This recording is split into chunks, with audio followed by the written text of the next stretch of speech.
Aleluia. Graça e paz, igreja. Amém. Louvado seja Deus. Toma o seu assento, dando glórias a Deus. Eita. Aleluia, Deus. Louvado seja o nome do Senhor. Trago-os saudosas de paz lá de Nova Glória, a missionária Manuela, as diaconisas, os diáconos, as irmãs lá do ciclo de oração. Elas me pediram, disseram: pastor, manda a paz lá para os irmãos, manda a paz lá para as irmãs, e deixa esta paz sobre todos os irmãos. E outra vez vos digo, as orações da igreja aqui em São Paulo têm nos fortalecido lá na Bahia. Não cessem de orar por nós, continuem suas orações, porque o efeito é lá. Talvez alguns não tenham visto ainda a glória de Deus lá naquele lugar, mas nós que estamos lá estamos contemplando. E eu louvo a Deus por essa rica oportunidade, porque, se não me falha a memória, é a quarta vez que eu estou aqui. Quinta vez que eu estou aqui. E é um sonho quem vem lá do interior para a sede ter essa oportunidade que eu estou tendo hoje, de ministrar uma palavra. E Deus sabia que um dia isso vai acontecer. Eu não sabia, porque minha esperança veio até o terceiro ano, até a terceira viagem. A primeira passou, a segunda passou, na terceira veio agora, não foi. Veio a quarta, veio agora, só quando Deus quiser. E aconteceu. Aconteceu porque as coisas de Deus, elas acontecem assim na nossa vida. Eu quero glorificar também o Senhor por algo muito especial na minha vida, algo que eu venho reconhecendo e prestando atenção como Deus está fazendo. A maneira em que eu vim para o ministério, a maneira em que eu conheci o pastor presidente, a missionária Elza, toda a sua família, o corpo de obreiros, a igreja, e eu comecei a entender da quarta vez que eu vim para cá, porque foi na quarta vez que eu fui selado aqui. E foi a quarta, se não me falha, a minha memória é muito terrível. Foi a terceira vez. Então, na terceira vinda aqui, eu fui selado. E daquele dia para cá, nunca mais eu fui o mesmo. Deus derramou da sua glória, derramou da sua unção e me ungiu de uma maneira muito especial. O trabalho lá em Nova Glória só tem crescido. Os pontos de pregação, estamos com 4 pontos de pregação.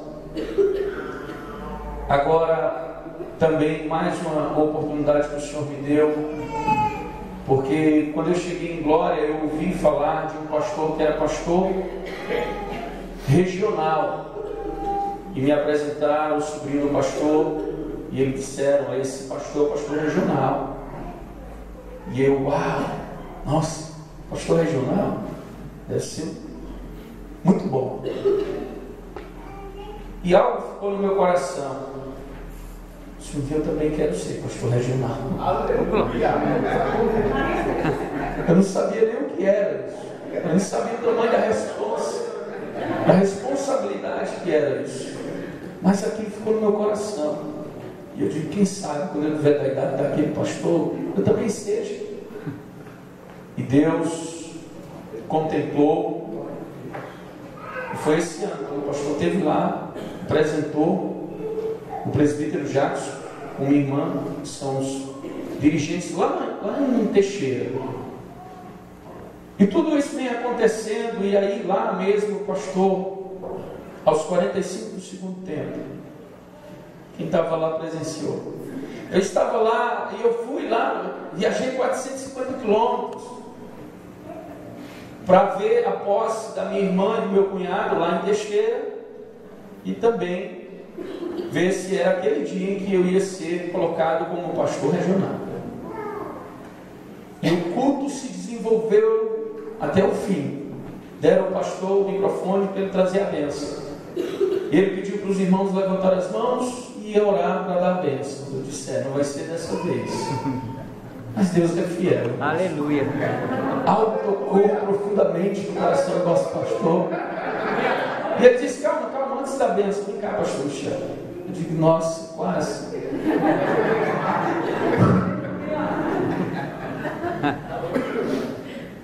E quando ele me chamou, eu disse, meu Deus. E aí depois vem, né? Porque primeiro anuncia-se, depois vem a notícia. Você agora vai ser assim, vai fazer isso, vai fazer aquilo. Aí essa é a sua responsabilidade.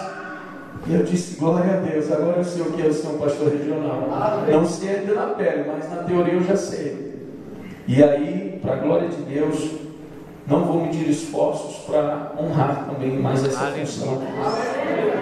Porque Deus tem me chamado para multiplicar os talentos que Ele tem me dado.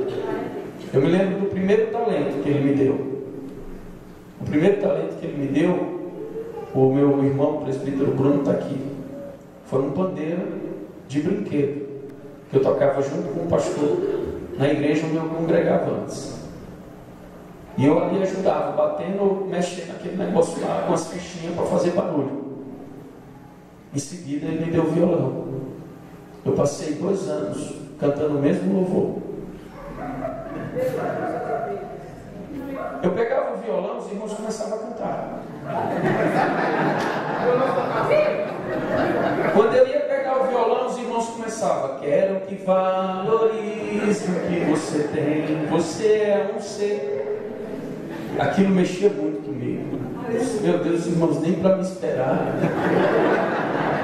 Eu disse, Deus, eu preciso de um socorro.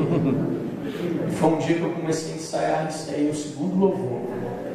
Eu disse, hoje eu pego os irmãos, já estava enjoado aqui.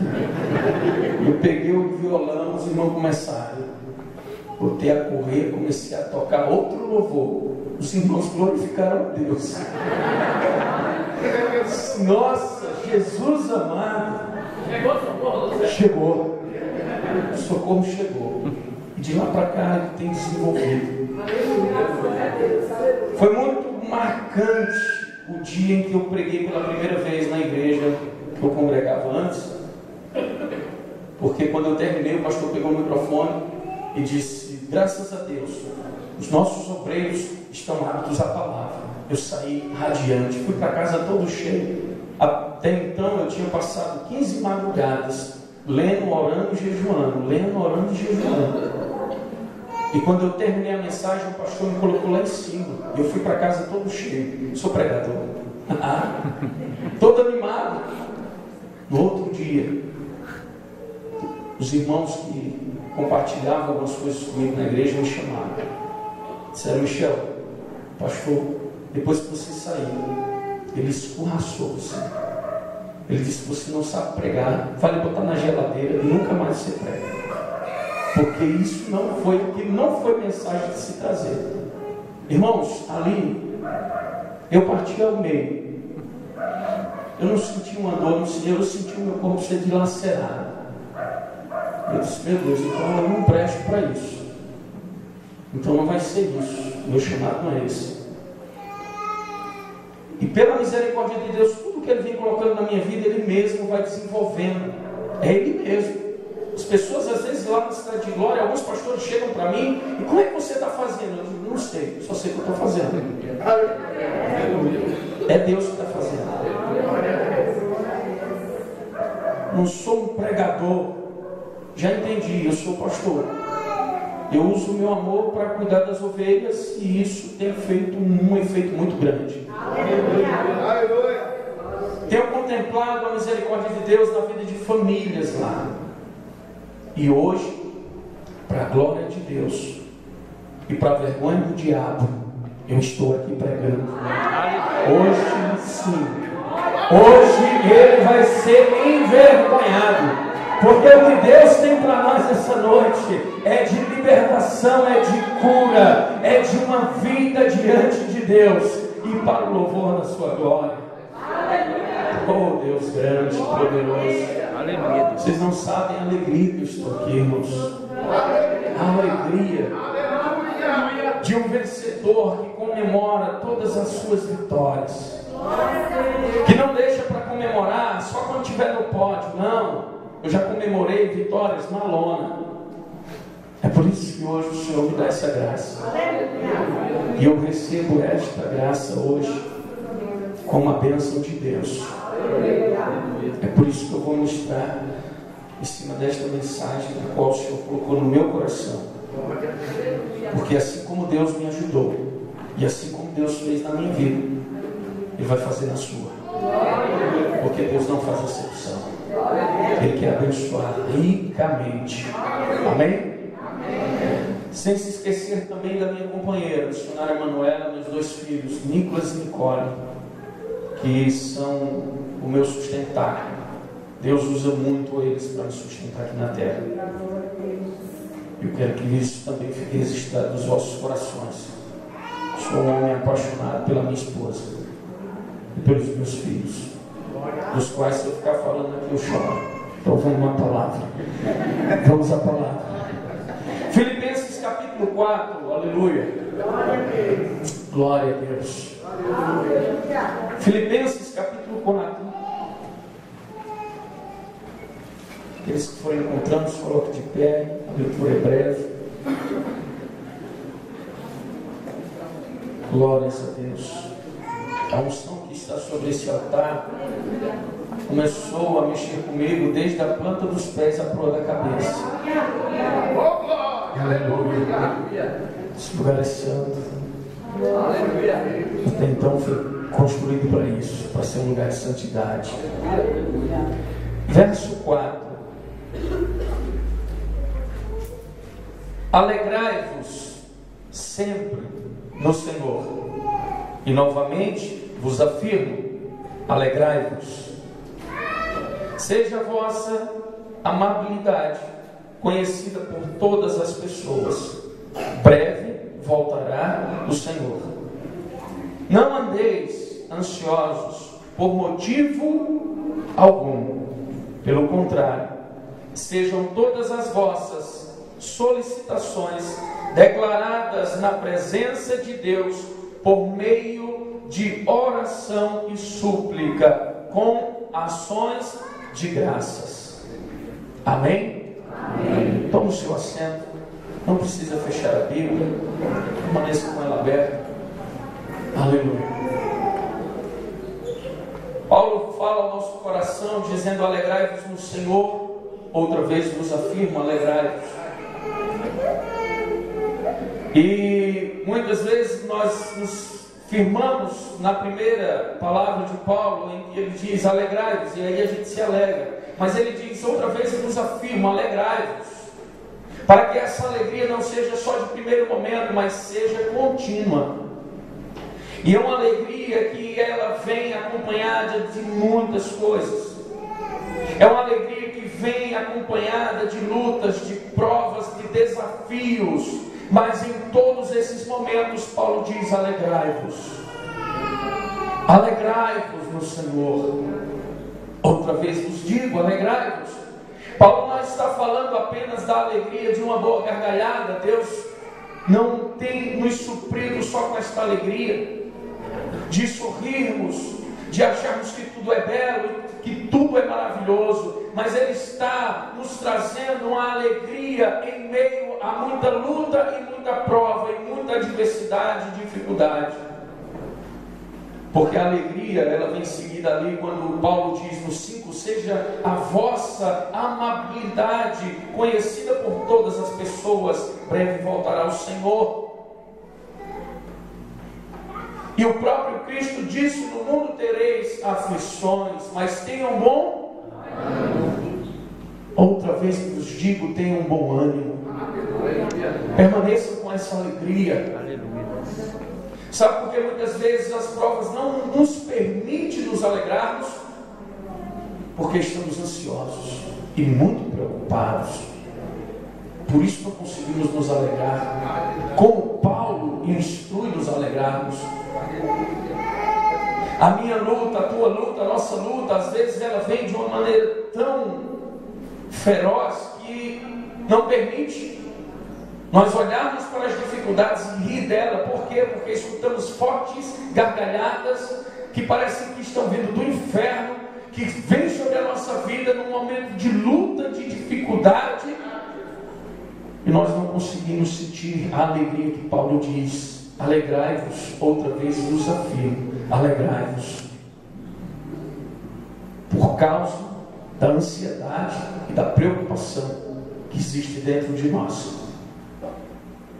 Ao chegar aqui nessa vinda, ao chegar aqui em São Paulo, pude perceber, é como se eu sentisse as pessoas ansiosas. Era como se Deus me mostrasse: aquela pessoa está muito ansiosa, aquele outro também. No aeroporto, eu procurei uma que Deus não estivesse me mostrando que não estava ansiosa. Aqui, por onde eu andei, as pessoas que eu olhei, Deus mostrava ansiedade. Parecia mais um câncer. E eu até falei, eu digo: meu Deus, deve ser um câncer da alma, porque a alma não pode ser atingida com ferimentos físicos, mas ela está sendo atingida com ferimentos também espirituais. E a nossa alma, essa ansiedade, essa preocupação que nos corrói, que muitas vezes nos tira até deste gozo que o Senhor tem nos dado, a alegria que Ele tem proporcionado para nós. Porque se é provisão, nós temos. Aleluia. Se é proteção divina, nós temos. Aleluia. Se é o socorro bem presente, nós temos. Se é o consolo do Espírito Santo, nós temos. Nós temos isso conosco, que está em nós. Se tememos, o Senhor nos diz: não temas. Se pensamos que não vamos conseguir, a palavra diz: eu te encorajo, eu te dou força, eu te capacito, vai. Só que isso está corroendo, e Deus quer curar. Curar de uma maneira em que você possa olhar para as adversidades e sentir gozo, sentir alegria. Eu pude contemplar, juntamente com os pastores, nosso pastor presidente lá em Águas de Lindóis, um senhor de 85 anos. Aquilo mexeu comigo, porque não era a reação de ninguém, irmãos. Em sã consciência, a reação daquele homem. Ele disse que os assaltantes que moram por trás da casa dele invadiram a casa dele, colocaram um revólver na cabeça da sua esposa, que deve ter também aproximadamente seus 70 e já chegando perto dele. Colocaram uma arma na cabeça dela, mandaram ele ficar quieto no canto e foram botar ela dentro do banheiro. Sabe como foi que ele contou isso para nós? Pastor, ele olhou e disse: foi uma benção. Eles entraram, botaram a arma na cabeça da minha esposa, botaram ela no banheiro e começaram a pegar o que eles queriam. Ele começou contando assim: meu Deus, se fosse eu, tinha partido para cima, ia ter briga. Mas ele fala porque ele sabe no Deus que estava naquele momento ali com ele, e ele diz: irmãos, vocês precisavam ver, eu fiquei olhando ele pegando as coisas que eles queriam pegar, e eles pegaram tudo que queriam. Eu acredito que a vontade que ele tinha que eles levassem uma Bíblia cheia, né? Não levaram a Bíblia, só levaram o que eles queriam. O que o Senhor Ched queria que eles levassem, eles não levaram. A mansidão, a tranquilidade e a visão do homem de Deus em dizer: eu e a minha esposa estamos vivos. As coisas que eles levaram, nós vamos repor tudo de novo. Porque eles não tinham, agora tem. Eles não tinham condição de comprar, por isso vieram roubar. Ele sabia que tinha condição de repor. Às vezes nós ficamos preocupados com as coisas que temos, que nem são nossas, porque nós dizemos: Senhor, eu sou teu e tudo que eu tenho é teu. E numa hora dessa, tenta reagir, perde a vida. Mas quando Paulo ele nos traz esta palavra dizendo: meu irmão, fique alegre, não fique ansioso, porque a ansiedade ela atrapalha, a ansiedade ela dificulta. Quando Deus colocou no meu coração, e quando eu ouvi falar de um pastor regional, eu não fiquei preocupado em ser um pastor regional. Eu não busquei derrubá-lo. Até tinha ali algumas coisas para isso. Mas eu disse: não, quando for o tempo certo eu serei. Não preciso eu fazer nada. Não preciso eu falar nada. No tempo oportuno, no tempo em que Deus quiser exaltar, Ele vai exaltar. E eu imaginei, vai levar um tempo, mas eu chego lá. E cheguei antes do que eu ter pensado. Porque a ansiedade não estava naquele negócio. A ansiedade estava aos pés dele. O ministério, a preocupação com o ministério também tem sido algo que eu não tenho colocado sobre os meus ombros. Isso tem me ajudado muito.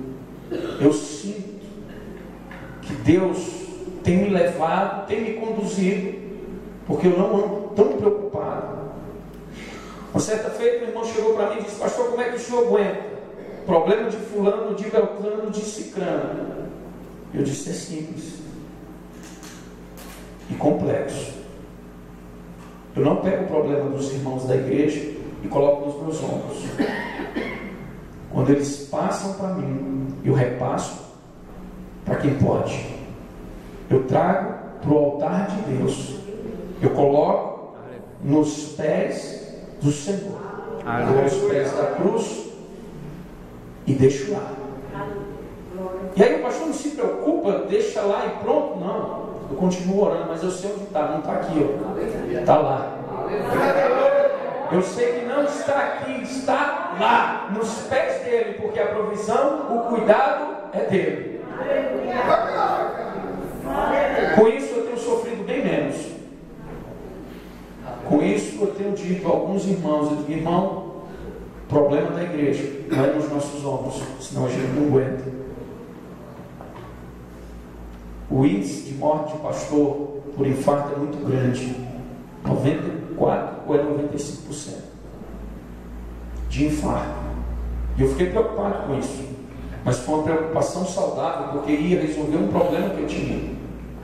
E aí eu comecei a levar para o altar, deixava lá, e eu me preocupava, mas não tanto como se eles estivessem nos meus ombros. Sabia qual é o grande problema nosso? É a ansiedade e a preocupação que andam sobre os nossos ombros. Eu não sei como chama, o pastor Benedito vai me ajudar. Aquela madeira que passa de um lado a outro por cima dos ombros e tem cordas segurando latas de água. Como é o nome daquilo? Galão. Galão. Uma madeira. Pau de galão. Nós estamos vindo para a casa do Senhor com aqueles galões. Chega aqui e diz: ó Senhor, os galões. E volta para casa com os galões nos ombros. Ele nos chamou, foi para colocar sobre Ele. Ele não nos chamou para anunciar o problema.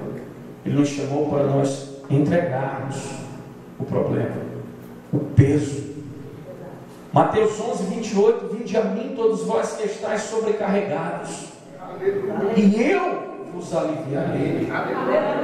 E o que eu acho fantástico nessa chamada do Senhor é que Ele não disse: Maria, minha mãe, vai te aliviar. Ele não disse: Paulo, o grande profeta, ou perdão, o grande apóstolo. Não é ele que vai te aliviar. Não serão os anjos que vão te aliviar. Não será nenhum daqueles que morreram nos mártires que vão te aliviar. Ele disse: eu. O Filho de Deus disse: eu vos aliviarei. Lançai sobre ele. Abra em Pedro, por gentileza. 1 a Pedro, do capítulo 5, versículo 8. 1 a Pedro, capítulo 5, verso 7.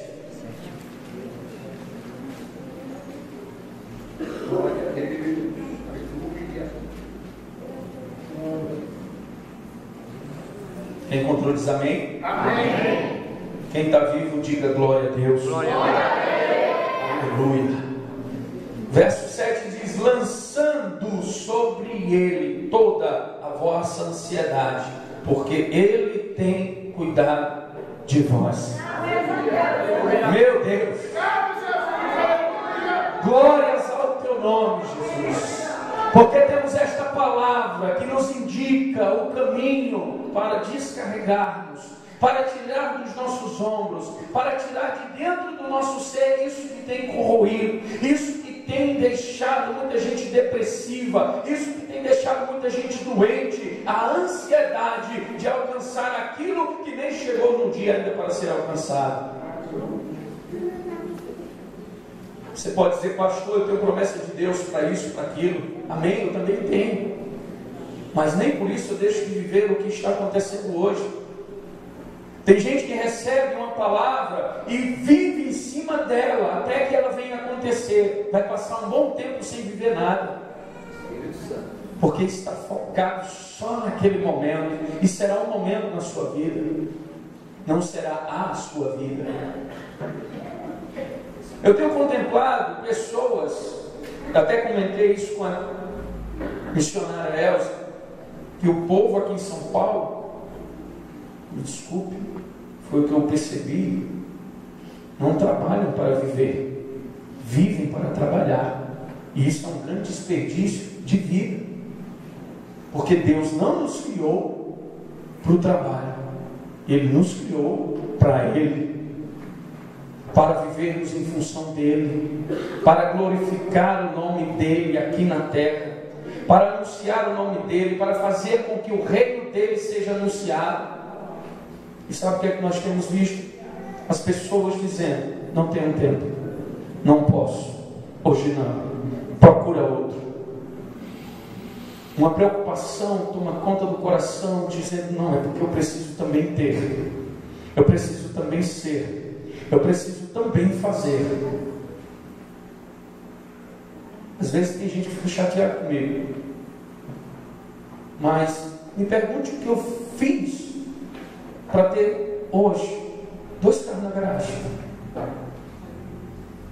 Pergunte para mim o que foi que eu fiz para sair de uma casa de 2 cômodos para uma que cabe 4 da que eu morava. Me pergunte o que eu fiz. Me pergunte o que eu fiz para sair do mundo das drogas, sair do mundo das trevas, para sentar em meio a príncipes. Me pergunte o que foi que eu fiz. Aleluia.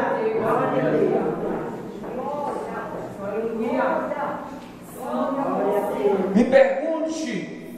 Não, deixa eu te informar, se você perguntar. Vocês acreditam que quando eu chegava em uma roda de 3 pessoas para falar alguma coisa, todos viravam as costas porque diziam: o que Michel diz, ninguém escreve, porque é mentiroso, é falso. Como de fato eu vivia baseado nas mentiras que minha mente criava, e eu acreditava naquelas mentiras. E você me pergunta: então, pastor, como é que o senhor faz hoje para que mais de 100 pessoas